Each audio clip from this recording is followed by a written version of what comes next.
ప్రభునందు ప్రేమినటువంటి మా సహోదరులారా సహోదరులారా, ఈ ఉదయకాల సమయమున మీ అందరికీ యేసుక్రీస్తు ప్రభువారి ప్రశస్తమైన నామములో శుభములు వందనములు తెలియచేయుచున్నాను. ఈ దినము కొరకై దేవుని పరిశుద్ధ గ్రంథం నుండి రాజుల గ్రంథము 2వ గ్రంథము 20వ అధ్యాయము 5వ వచనం. నీవు కన్నీళ్లు విడుచుట చూచితిని, నీ ప్రార్థన నేను అంగీకరించి ఉన్నాను. దేవుడు మానవుల యొక్క కన్నీళ్లను చూచి ఆయన ఆనందించేవాడు కాదు, కానీ వారి కన్నీళ్లను చూచి తుడిచి ఆదరించేవాడని ఈ వాక్యం మనకు తెలియజేస్తున్నది. ఇందులో హిజ్కియా అనే ఒక రాజు ఉండెను. అతడు దేవుని యెడల ఎంతో భయభక్తులు కలిగి రాజ్య పరిపాలన చేసెను. పేదలను ఆదుకొనెను, దీనులను దరిద్రులను ఆదరించెను.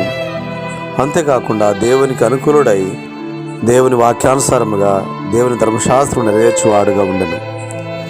కానీ భక్తులకు కూడా అనేక శ్రమలు వచ్చునని దేవుని వాక్యము తెలియజేస్తున్నది. కారణం చేత హిజ్కియా అనే భక్తుడికి మరణకరమైనటువంటి వ్యాధి కలిగెను.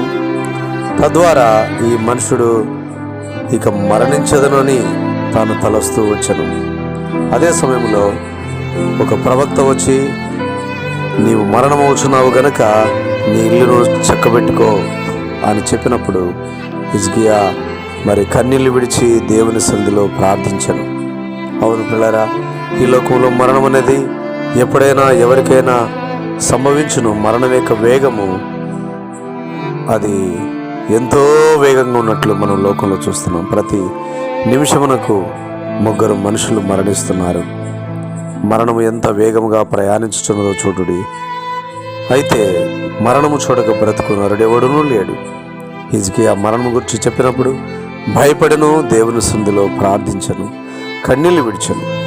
ప్రభువు యెహోవా, నీ ఎదుట నేను యథార్థ హృదయం నడుచుకున్నాను, దానినంతటిని కృపతో జ్ఞాపకం చేసుకోనమని ప్రార్థించినప్పుడు తన ప్రార్థన ఆలకించి ప్రవక్త నంపి మరలాను 15 సంవత్సరాల ఆయుష్ కలవాడు ఉండేదవని ఆశీర్వదించను. మనుషులు రొట్టె వలన ఆహార పానీయముల వలన బ్రతుకుటలేదు, కానీ దేవుని నోటి నుండి వచ్చే ప్రతి మాట వలన బ్రతుకుచున్నారు, జీవిస్తున్నారు.